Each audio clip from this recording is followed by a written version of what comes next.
నమస్తే, good morning, అందరికీ శుభోదయం. People's post news morning headlines కి స్వాగతం. ముందుగా ప్రేక్షకులందరికీ భోగి, సంక్రాంతి, కనుమ శుభాకాంక్షలు. ఇవాళ ముందుగా తెలంగాణ న్యూస్ పేపర్స్ లో వచ్చిన ముఖ్యమైన అంశాలను చూద్దాము. ముందుగా వెలుగు న్యూస్ పేపర్ చూద్దాం. Banner items ఏమొచ్చాయో.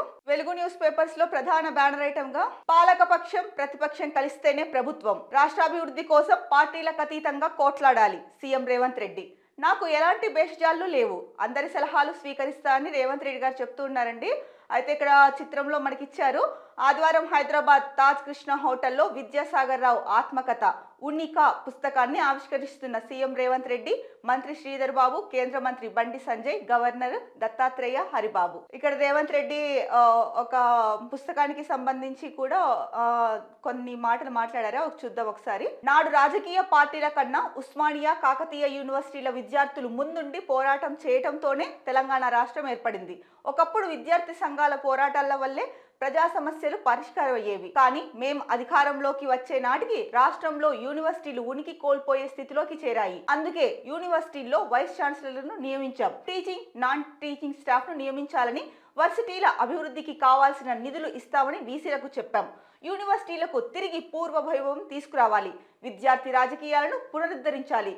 విద్యార్థి దశలో సిద్ధాంతపరమైన రాజకీయ చర్చలు, చైతన్యం లేకపోవడంతోనే పార్టీ ఫిరాయింపులు జరుగుతున్నాయని చెప్పేసి సీఎం రేవంత్ రెడ్డి అన్నారు. అంటే గతంలో యూనివర్సిటీల ఉనికి ఏదైతే ఉందో వాటి ఉనికి తగ్గిపోయింది. ఇప్పుడు యూనివర్సిటీలని పునరుద్ధరించి వాటి ఉనికిని మళ్ళీ వెలుగులోకి తీసుకొస్తాము. విద్యార్థులు ఎక్కడైనా సరే అండి, విద్యార్థులు చాలా ముఖ్యము. విద్యార్థి దశలోనే ఏదైనా సరే సిద్ధాంతపరమైన చర్యలు కానీ, చర్చలు కానీ, ఆలోచన విధానం కానీ, రాజకీయాలకు సంబంధించి అయితేనేమి, మామూలు విషయాల్లో అయితేనేమి, అంటే ప్రజా సమస్యల పైన అయితేనేమి, అభివృద్ధికి సంబంధించిన విషయాల్లో అయితేనేమి, విద్యార్థి దశ నుంచే విద్యార్థుల్లో వాటిపైన ఏదైతే డిస్కషన్ చేసుకుంటూ ఉంటారో అలాగే వాళ్ళకి ప్రొఫెసర్స్, లెక్చరర్స్ ఎవరైతే వాళ్ళు దానికి సంబంధించి కూడా అలాంటి కార్యక్రమాలు పెట్టడము, లేదా విద్యార్థి సంఘాలుగా ఏర్పడిన వాళ్ళు ప్రస్తుతం రాష్ట్రంలో కానీ దేశంలో జరుగుతున్న వాటి గురించి ఏది మంచిది, ఏది చెడు అన్నది వాళ్ళు సిద్ధాంతపరమైన చర్యలు కానీ, చర్చలు కానీ తీసుకోవడంలోనే రాష్ట్ర అభివృద్ధి కానీ, దేశ అభివృద్ధి కానీ ఉంటుంది. ఎందుకంటే ప్రభుత్వానికి యువత చాలా ముఖ్యము. అందులో విద్యార్థులు మరింత కీలకం. వారి ఆలోచన ధోరణి ఎప్పుడైనా సరే, యువత విద్యార్థుల ఆలోచన ధోరణి ఏ విధంగా ఉంటుందంటే, ఎప్పటికప్పుడు రాష్ట్ర ప్రభుత్వం కానీ, మన రాష్ట్రం కానీ ముందుకు వెళ్ళాలంటే ఇంకా ఏం చేయాలి, ఏం చేస్తే బాగుంటుంది అన్న ఆలోచనలు వాళ్ళ ద్వారానే ఎక్కువగా ప్రభుత్వానికి అందుతాయి. సో ఆ విధంగా విద్యార్థుల్లో సిద్ధాంతపరమైన చర్చలు ఏవైతే ఉంటాయో వాటిని తీసుకొచ్చి ఆ సిద్ధాంతపరమైన రాజకీయ చర్చలు కానీ, పార్టీల్లో చైతన్యం తీసుకురావడంలో కానీ, అంటే ఇక్కడ చెప్తున్నది ఏంటంటే ముఖ్యంగా సీఎం రేవంత్ రెడ్డి విద్యార్థి దశలో సిద్ధాంతపరమైన రాజకీయ చర్చలు, చైతన్యం లేకపోవడంతోనే పార్టీ ఫిరాయింపులు పెరిగాయి అనేసి చెప్పారు. సో ఇక్కడ చూస్తే కనుక ఇమేజ్లో పుస్తకావిష్కరణ ఫోటో ఇచ్చారు. ఇక్కడ మనం ఇందాక చెప్పుకున్నట్టు ఫోటోలో ఎవరెవరు ఉన్నారో కూడా చూసాము. ఇందులో భాగంగానే సీఎం రేవంత్ రెడ్డి కొన్ని వ్యాఖ్యలు చేశారు. మెట్రో విస్తరణ, రీజనల్ రింగ్ రైలుతోనే విశ్వనగరంగా హైదరాబాద్, అందుకు బీజేపీ, బీఆర్ఎస్ నేతలు సహకరించాలి. ప్రధానిని కలిసి రాష్ట్రానికి రావాల్సిన నిధులు తెచ్చుకుందాం. ఎన్నికలప్పుడే రాజకీయాలు, ఆ తర్వాత రాష్ట్రాభివృద్ధికే అంకితం. ప్రజాస్వామ్యమే మా విధానం. అందుకే ఎంత ఇబ్బంది పెట్టినా అసెంబ్లీలో ఒక్క ప్రతిపక్ష సభ్యున్ని బహిష్కరించలేదు. స్టూడెంట్ దశలో సిద్ధాంతపరమైన భావజాలం లేకపోవడమే పార్టీ ఫిరాయింపులకు కారణం. విద్యార్థి రాజకీయాలను పునరుద్ధరించాలి. వర్సిటీలకు పూర్వ వైభవం తీసుకురావాలి. 50 ఏళ్ల రాజకీయ జీవితంలో మచ్చలేని లీడర్ విద్యాసాగర్ రావు. మహారాష్ట్ర, తమిళనాడు గవర్నర్గా తెలంగాణకు గౌరవం తెచ్చారని ప్రశంసించారు రేవంత్ రెడ్డి గారు. మాటలన్నీ కూడా విద్యాసాగర్ రావు ఆత్మకథ ఉనిక పుస్తకావిష్కరణలో చెప్పారనమాట. సో ప్రభుత్వం అంటే పాలకపక్షం, ప్రతిపక్షం కలిసి ఉండడమే ప్రభుత్వం అనిపిస్తుంది. రాష్ట్రంలోని 119 మంది ఎమ్మెల్యేలు కలిస్తేనే ప్రభుత్వం అని సీఎం రేవంత్ రెడ్డి చెప్పారు. తను ఫస్ట్ నుంచి కూడా అదే చెప్తున్నారంటే ఏంటంటే, ఏ సూచనలు ఇచ్చినా, అంటే ఏదైనా ఒక కార్యక్రమం చేపడుతున్నాము అంటే, ఎగ్జాంపుల్ హైడ్రా ఉంది, ప్రతిపక్షం సూచనలు, సలహాలు ఇస్తే మేము తీసుకోవడానికి ఎప్పుడూ ముందే ఉంటామని మొదటి నుంచి చెప్తున్న మాట ఇదే. మరొక్కసారి కూడా అదే చెప్పారు. అందరూ కలిస్తేనే ప్రభుత్వం, అంతే కదండి. ప్రభుత్వం అధికారంలో ఉందని వాళ్ళు చేసే పనులు చేసుకుంటూ వెళ్తారు. ఒక్కొక్కసారి అక్కడక్కడ పొరపాట్లు జరిగే అవకాశం ఉండొచ్చు. లేకపోతే వాళ్ళు ఒక కార్యక్రమం తీసుకున్నారో ఆ కార్యక్రమంలో రూపొందించే మార్గదర్శకాలు ఏవైతే ఉన్నాయో వాటిలో ఒకటో రెండో అది రాష్ట్రాభివృద్ధికి ఉపయోగపడదు, విమర్శలు వస్తాయి, ఇది ప్రజలకు అంత మంచిది కాదు అనేటివి ఉండొచ్చు. దానికి రాజకీయం చేయడం తగదు. ప్రతిపక్షాలు రాజకీయం చేసేది చేయాలి. ఎప్పుడు ప్రభుత్వము ఏదైతే కనుక ప్రజలకు వ్యతిరేకంగా వెళ్తూ ప్రజాభివృద్ధికి ఆటంకం కలిగిస్తుందో అప్పుడు వ్యతిరేకంగా వెళ్ళాలి. కానీ నార్మల్గా ఉన్నప్పుడు ఏంటి, ఏదైనా ఒక ప్రోగ్రామ్ స్టార్ట్ చేస్తున్నామంటే ప్రతిపక్షాలు హుందాగా, ప్రతిపక్ష హోదాలో హుందాగా ఎవరైతే ఉంటారో వాళ్ళు గవర్నమెంట్కి సలహాలు సూచనలు ఇవ్వాలి. అంటే ఇలా చేస్తే బాగుంటుంది, మీరు ఇది పెట్టారు, ఇది కరెక్ట్ కాదు, ఇది ఇలా పెట్టండి అని చెప్పేసి కూర్చొని మాట్లాడుకోవాలి. అంతేకాని బయట బహిరంగంగా విమర్శలు చేసుకోవడము, లేదా మీరు ఇది ప్రవేశపెట్టారు దీనివల్ల ఇది అని చెప్పుకుంటే దానివల్ల ఒరిగేది ఏం లేదు, సమయం వృధా తప్ప. మీరు ప్రతిపక్ష పార్టీగా మీకు అనిపించినవి మీరు చెప్పండి. ఇద్దరూ కలిసి అంటే పాలకపక్షం ప్రతిపక్షం కలిసి సమన్వయం చేసుకుంటేనే రాష్ట్రం ముందుకు వెళ్తుంది, ప్రజలు కూడా మరింత వృద్ధిలోకి వస్తారు. అంటే వాళ్ళకి ఏం కావాలి అన్నది ప్రతిపక్షం వైపు నుంచి కూడా సలహాలు ఇస్తే ఇంకా బాగుంటుంది. రేవంత్ రెడ్డి మనం అనుకున్నట్టు ఎప్పటి నుంచో అదే చెప్తున్నారు కదా.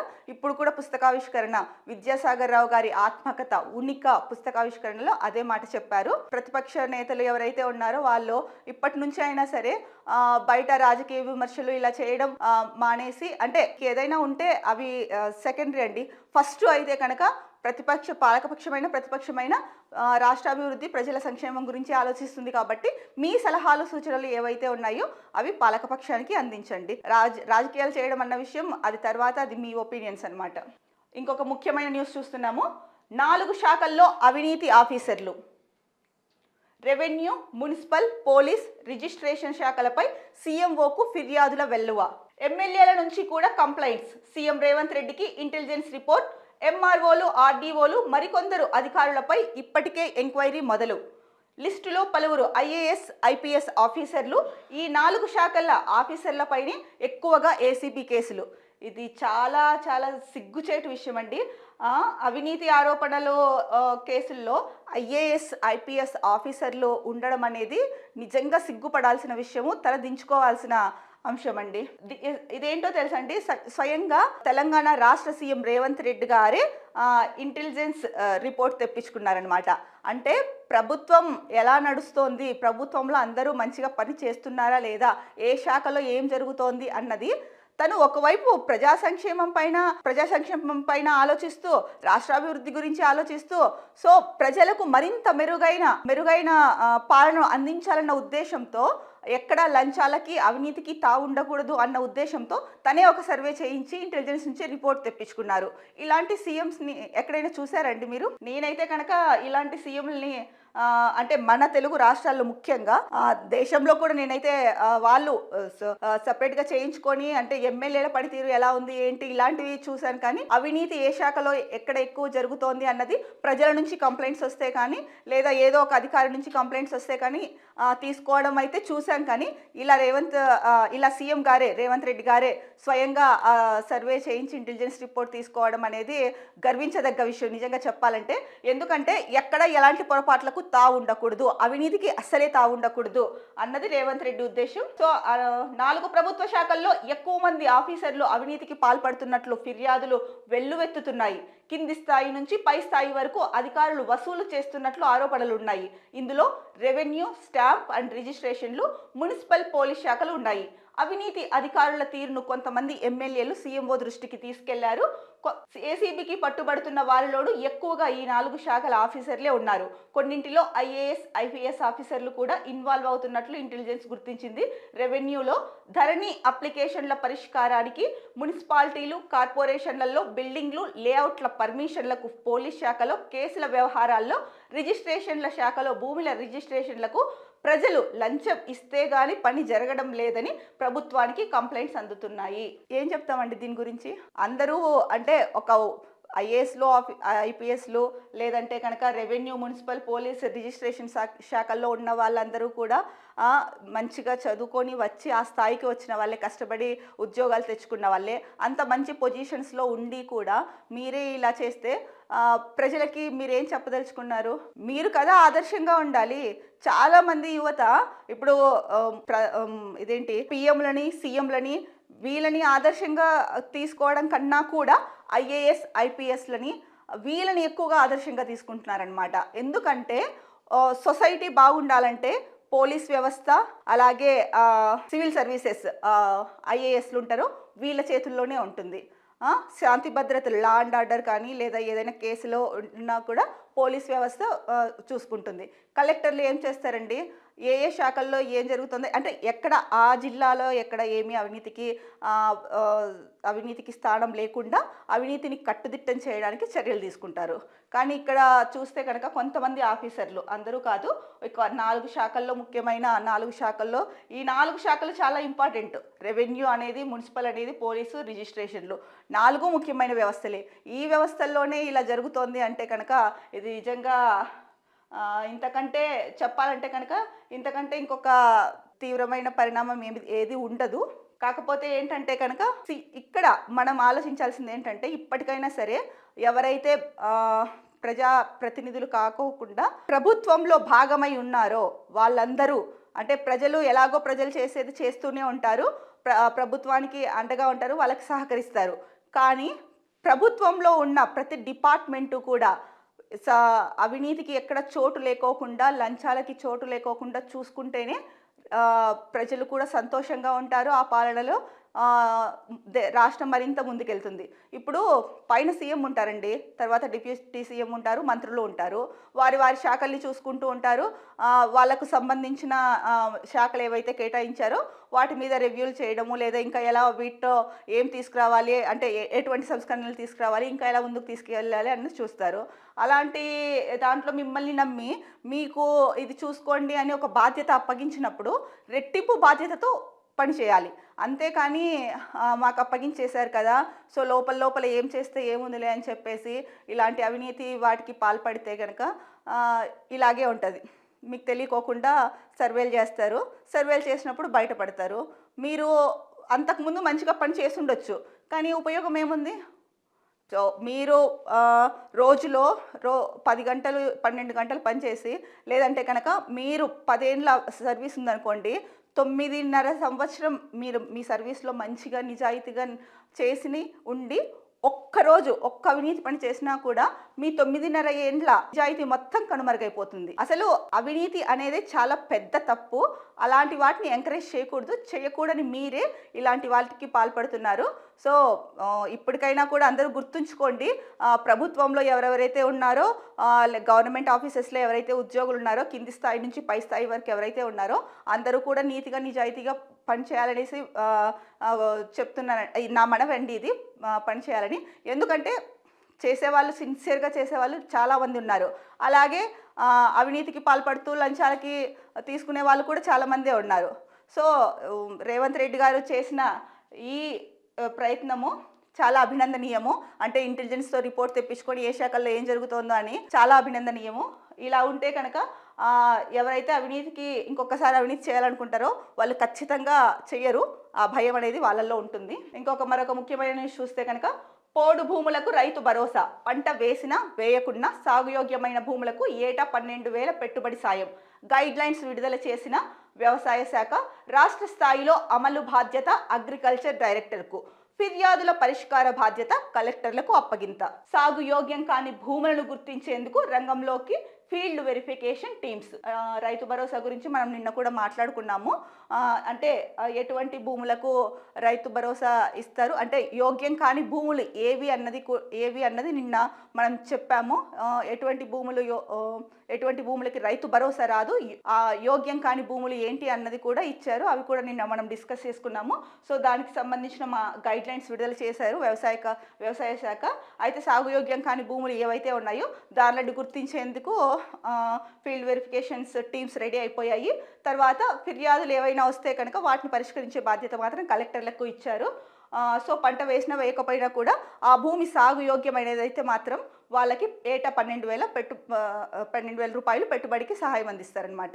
సో ఇంకొకటి చూస్తే కనుక, మంత్రి పొంగులేటికి తప్పిన ప్రమాదం. ఆయన ప్రయాణిస్తున్న కారు 2 టైర్లు ఒకేసారి బ్లాస్ట్. వరంగల్ నుంచి ఖమ్మం తిరిగి వస్తుండగా తిరుమలాయపాలెం వద్ద ఘటన.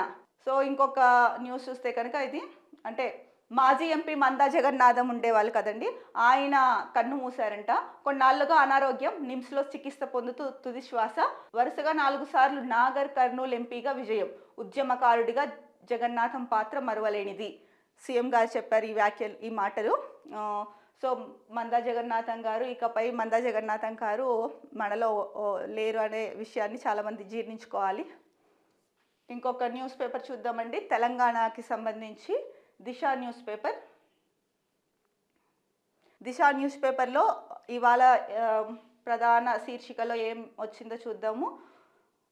26 నుంచి రైతు భరోసా, ఏడాదికి ఎకరాకు 12,000 రూపాయలు. సో మనం ఇందాక వెలుగు న్యూస్ పేపర్లో చూసాము. దానికి సంబంధించిన న్యూసే దీంట్లో కూడా ప్రధాన బ్యానర్ ఐటమ్గా ఇచ్చారు. ఇంకొక న్యూస్, సిద్ధాంత రాజకీయాలు లేకే ఫిరాయింపులు, పదవి ఉంటే చాలు అనేలా కొందరి తీరు ఉందని చెప్పేసి విద్యాసాగర్ రావు గారి పుస్తక ఆవిష్కరణ ఏదైతే ఉందో, ఉనికా పుస్తకం, ఆ ఆవిష్కరణలో సీఎం రేవంత్ రెడ్డి గారు మాట్లాడిన మాటలండి ఇవి. సో ఈ న్యూస్ కూడా మనం వెలుగు న్యూస్ పేపర్లో ఇందాక డిస్కస్ చేసుకున్నాము, అయిపోయింది. ఇంకొక న్యూస్ చూసుకుంటే కనుక, నేటి నుంచి మహాకుంభమేళా, అంటే 144 సంవత్సరాలకు ఒక్కసారి జరుగుతుంది ఈ మహాకుంభమేళా అనేది. సో అది ఇవాల్టి నుంచే మొదలవబోతోంది. 35 కోట్ల మంది భక్తులు రావచ్చని అంచనా, 7,000 కోట్ల రూపాయల బడ్జెట్ కేటాయించిన యూపీ ప్రభుత్వం. సో మనం నిన్న అంటే రేపటి నుంచి స్టార్ట్ అవబోతోంది మహాకుంభమేళా. 144 సంవత్సరాల తర్వాత వచ్చింది అని చెప్పుకున్నాము. సో మరొక్కసారి ఇక్కడ చెప్పుకోదలిచినది ఏంటంటే కనుక, 35 కోట్ల మంది భక్తులు రావచ్చని అంచనా వేస్తోంది యూపీ ప్రభుత్వం. సో బడ్జెట్ కూడా విడుదల చేసింది. ప్రభుత్వం కట్టుదిట్టమైన ఏర్పాట్లు చేసుంటుంది. బట్ అయినప్పటికీ కూడా ఎవరైతే భక్తులు వెళ్తున్నారో జాగ్రత్తగా వెళ్ళి మీరు అక్కడ కుంభమేళాలో పవిత్ర గంగాజలంలో మీరు అంటే పవిత్ర గంగాజలంలో పుణ్యస్నానాలు ఆచరించి తోసులాటకి ఎక్కడ గురి కాకోకుండా నిదానంగా అయినా సరే మీరు వెళ్ళిన కార్యక్రమం ఏదైతే ఉందో మహాకుంభమేళకు వెళ్ళేసి మంచిగా దర్శనం చేసుకొని రావాలనేసి కోరుకుంటున్నాం. ఒక్కటి మాత్రం గుర్తుపెట్టుకోండి, తోపుసులాటకి తొక్కిసలాటకి గురి కాకండి. అలా అనిపిస్తోంది, ఎక్కువ క్రౌడ్ అనిపిస్తోంది అంటే కనుక కొంచెం ఆలస్యమైన పర్వాలేదండి, కాసేపు వెయిట్ చేసి ఆ తర్వాతనే వెళ్ళండి.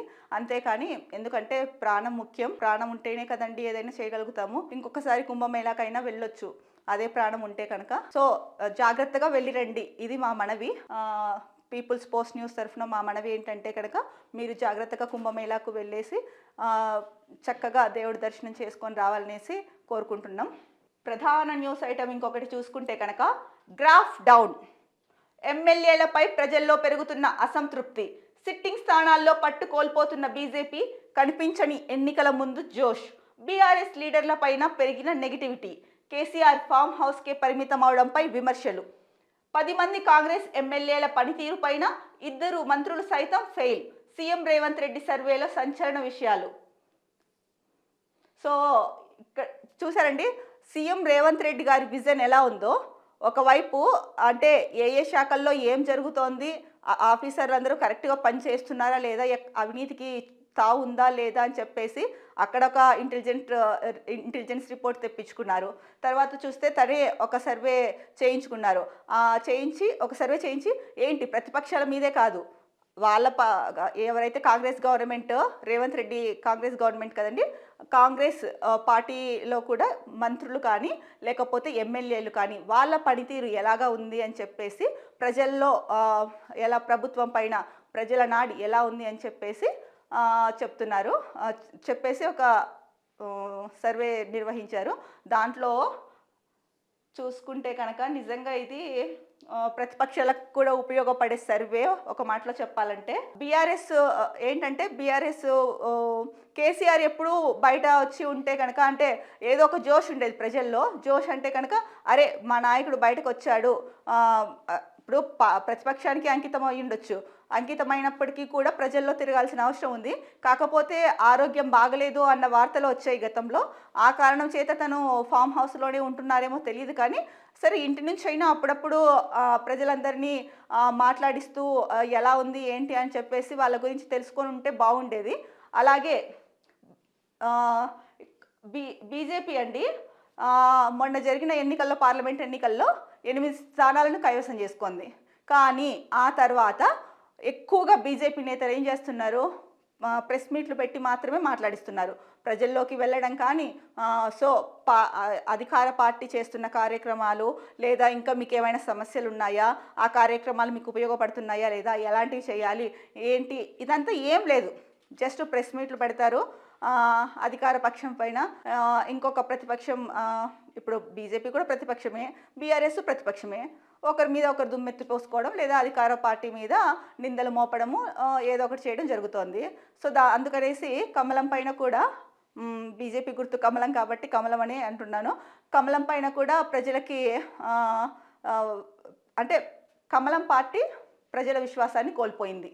ఎందుకంటే ఎన్నికల ముందుకి ఎంత హంగామా ఎంత జోష్ క్రియేట్ చేశారో గెలిచిన తర్వాత ఓన్లీ ప్రెస్ మీట్లకి మాత్రమే పరిమితం అయిపోయారు. అది కాదు కదండి, మిమ్మల్ని గెలిపించింది ఎందుకు?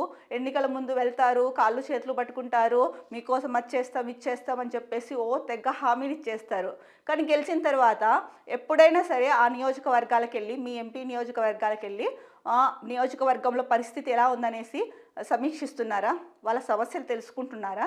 ఎలా ఉంది పాలన? మీకు అందుతున్న పథకాలన్నీ, మీకు రావాల్సిన పథకాలన్నీ అందుతున్నాయా అన్నది తెలుసుకుంటున్నారా? తెలుసుకోవట్లేదు. బీఆర్ఎస్ కూడా ఆ పని చేయట్లేదు. దానికి తోడు బీఆర్ఎస్ అధినేత ఎవరైతే ఉన్నారో కేసీఆర్ గారు, తను బయటికి రావడమే మానేశారు. మొన్న 2 సార్లు ఏవో కనిపించారు అంతే. దీనిపైన కూడా ప్రజల్లో చాలా అసంతృప్తి ఉందని సర్వేలో తేలింది.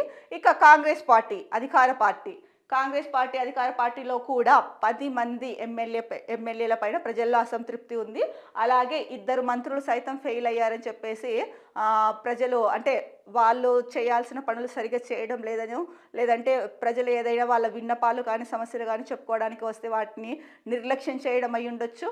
లేదంటే ఎమ్మెల్యేలు కూడా వాళ్ళ నియోజకవర్గంలో ప్రజలకి సంబంధించి, ఇప్పుడు ఒక నియోజకవర్గం ఉందండి, ఆ నియోజకవర్గంలో కొన్ని సమస్యలు ఉంటాయి. రోడ్లు బాగోవు, డ్రైనేజీ వ్యవస్థ బాగోదు, లేదా తాగునీటి సమస్య ఉండొచ్చు, లేదా వాళ్ళకి అందాల్సిన పథకాలు, అందాల్సిన లబ్ధి సమయానికి అందకపోయి ఉండొచ్చు.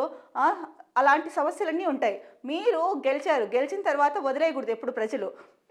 ఎప్పుడు ఎమ్మెల్యేలు ఫీల్డ్లో ఎక్కువ తిరగాలి. మీ నియోజకవర్గాల్లో ఎక్కువగా తిరిగి ప్రజల మధ్యన ఉంటూ వాళ్ళకి ఏం కావాలో చూసుకోవాలి. అందుకే కదా మిమ్మల్ని ఎమ్మెల్యేలుగా గెలిపించేది. ఎమ్మెల్యేలుగా గెలిచాం అయిపోయిందంటే సరిపోదు కదా. అందుకనే వాళ్ళ ప్రజల ఫీడ్బ్యాక్ ఆ విధంగా ఉండొచ్చు. అందుకని 10 మంది కాంగ్రెస్ ఎమ్మెల్యేల పనితీరు పైన కూడా ప్రజల అసంతృప్తి వ్యక్తం చేశారు. ఇది కాంగ్రెస్ ఇది కూడా అధికార పార్టీ సీఎం రేవంత్ రెడ్డి గారు చేయించిన సర్వే. ఇందాకనే అనుకున్నాం రేవంత్ రెడ్డి గారి విజన్ ఏ విధంగా ఉంది అన్నది. ఇప్పుడు కూడా అదే చూసుకుంటున్నాము. ఇందాక ఏ శాఖల్లో అయితే అవినీతి ఉందో వాటిపైన ఇంటెలిజెన్స్ రిపోర్ట్ తీసుకున్నారు.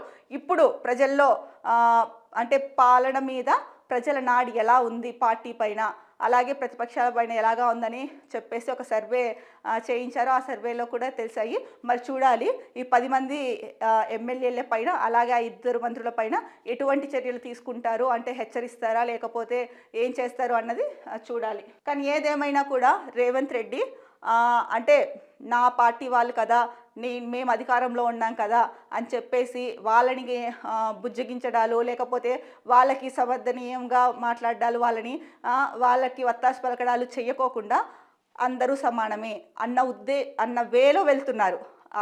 అది చాలా హర్షించదగ్గ విషయం. రైతు భరోసాలో అంటే మార్గదర్శకాలు రిలీజ్ చేశారు.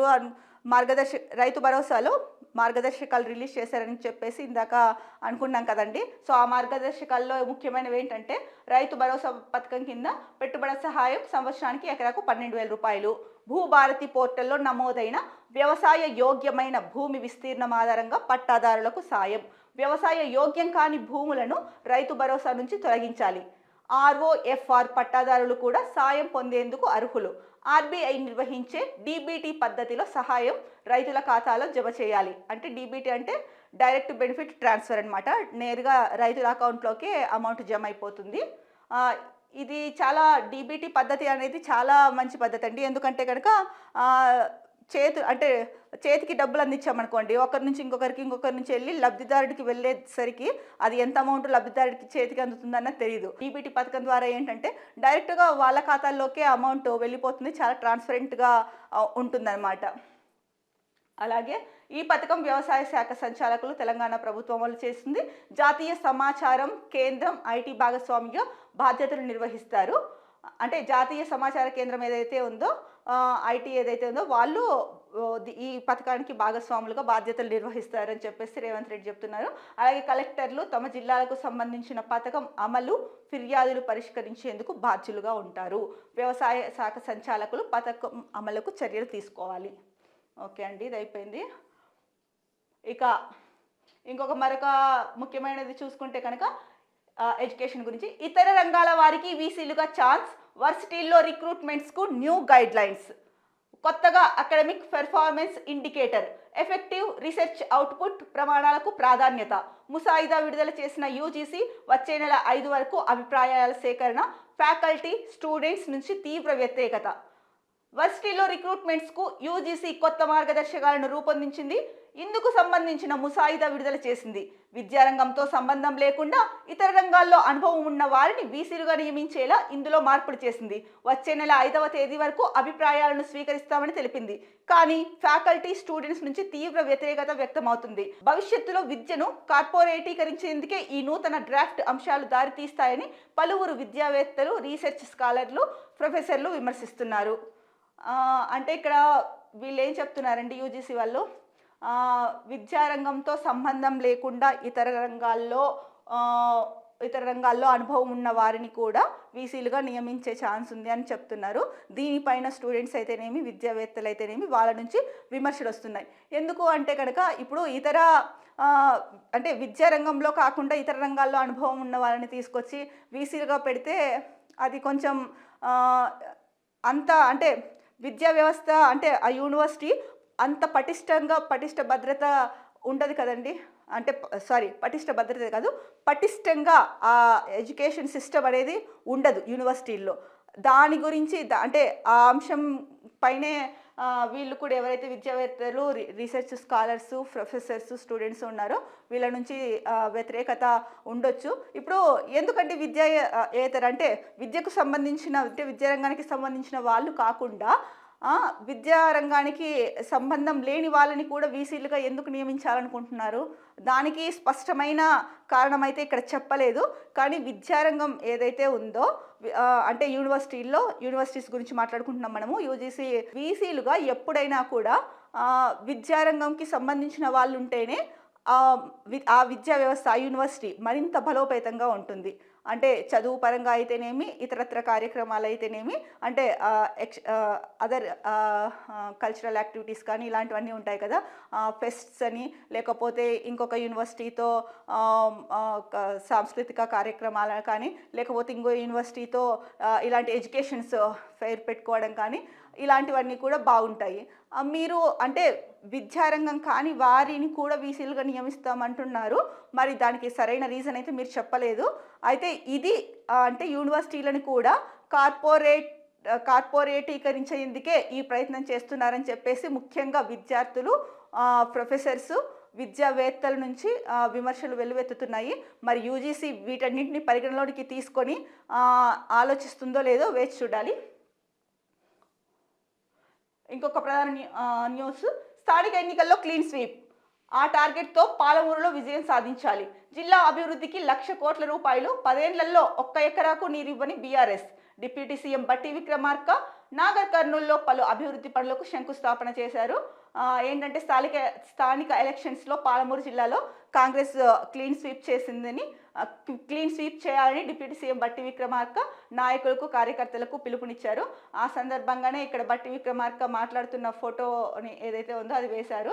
జిల్లా అభివృద్ధికి అంటే నాగర్ కర్నూలు అభివృద్ధికి 1,00,000 కోట్లు విడుదల చేస్తామని కూడా చెప్పారు. వచ్చే 10 ఏళ్లలో గత ప్రభుత్వం 10 ఏళ్లలో నీరు ఇవ్వలేదు అని చెప్పేసి కూడా ఈయన అంటున్నారు.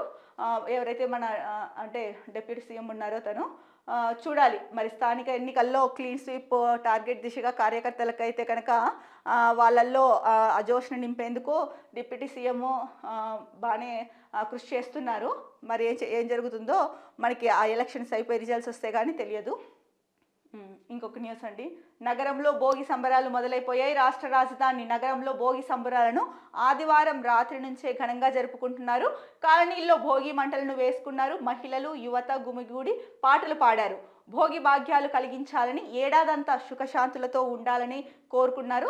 దీంతో సిటీలో సందడి వాతావరణం నెలకొంది. ఇక్కడ మనం ఫొటోస్ కూడా చూడొచ్చు. చక్కగా భోగి మంటలు వేసుకున్నారు. ఇక్కడ భోగి మంటల చుట్టూ కూడా మహిళలందరూ ఉన్నారు. అలాగే గంగిరెద్దు ఇవన్నీ కూడా ఉన్నాయి ఫోటోలో. సో సంక్రాంతి సంబరాలు ఆదివారం రాత్రి నుంచి భోగి సంబరాలు మొదలయ్యాయి చెప్పొచ్చు. ఇక తెలంగాణకి సంబంధించి మరో న్యూస్ పేపర్ ఈనాడు.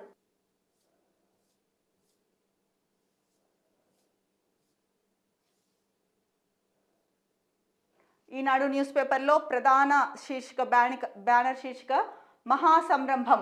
ప్రయాగ్రాజ్లో నేటి నుంచి 45 రోజుల పాటు భక్తజన కోలాహలం.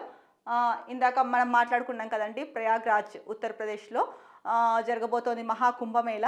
ప్రభుత్వం కూడా కట్టుదిట్టమైన ఏర్పాట్లు చేసింది. 35 కోట్ల మంది భక్తులు వస్తారని అంచనా వేసింది. ఈ న్యూస్ గురించి కూడా మనము ఇందాక మాట్లాడుకున్నాము.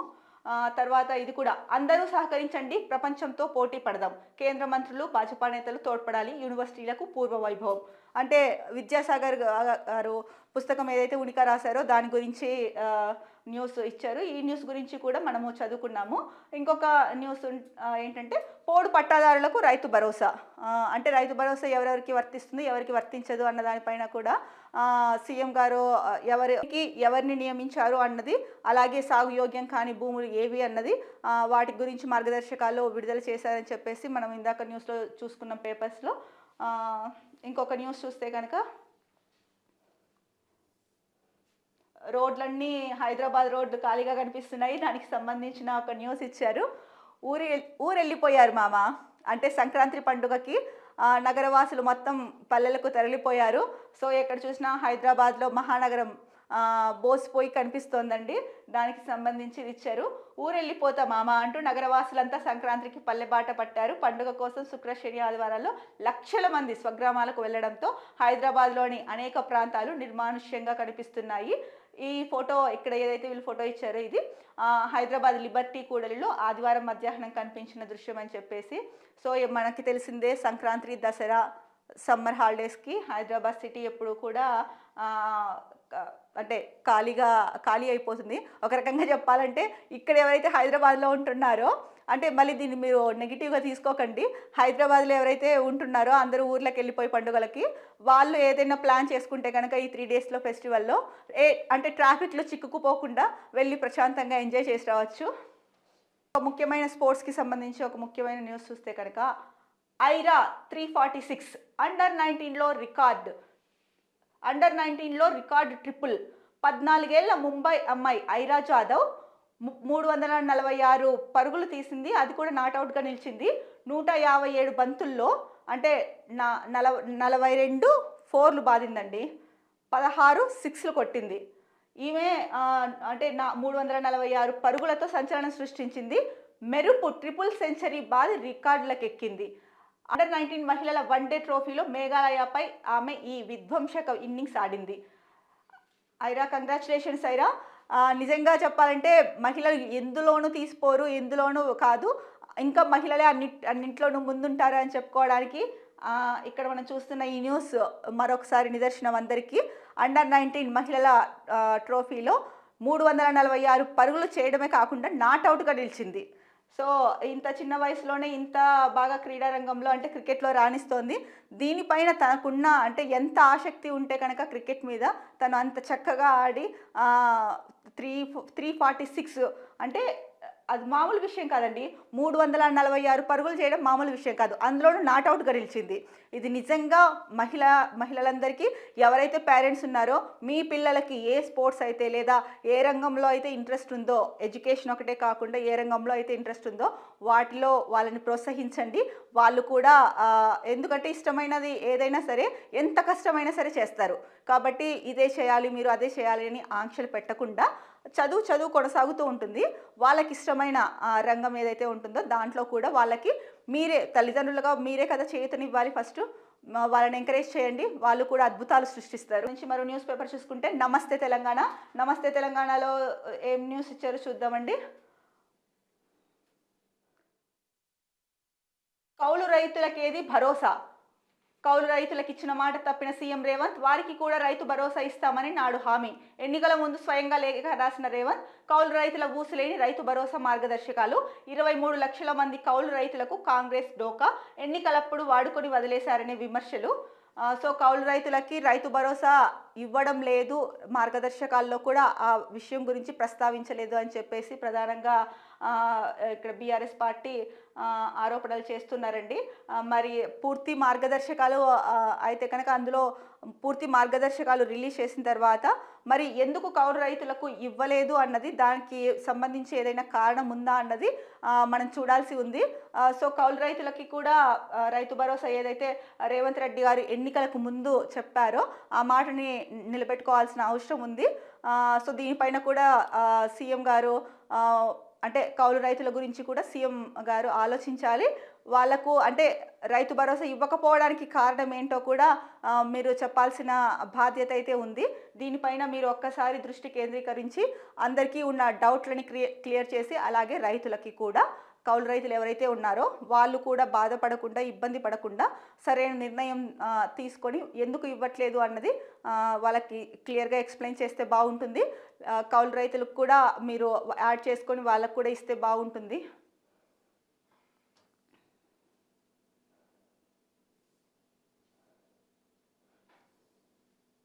ఇక ఇక్కడ కూడా మాజీ ఎంపీ మందా జగన్నాథం కన్ను మూత అన్న న్యూస్ ప్రధాన బ్యానర్ ఐటంగా ఇచ్చారండి. అయితే ఇక్కడ మొదటి న్యూస్ పేపర్లో చూసుకుంటే కనుక అంటే ప్రధాన శీర్షిక అన్నప్పుడు మనము ఫస్ట్ న్యూస్ పేపర్లోనే, అంటే ఇంపార్టెంట్ న్యూస్ ఏది ఉన్నా కూడా ఫస్ట్ న్యూస్ పేపర్లో కవర్ చేస్తారు, అది ఏ న్యూస్ అయినా సరే. దీంట్లో అయితే కనుక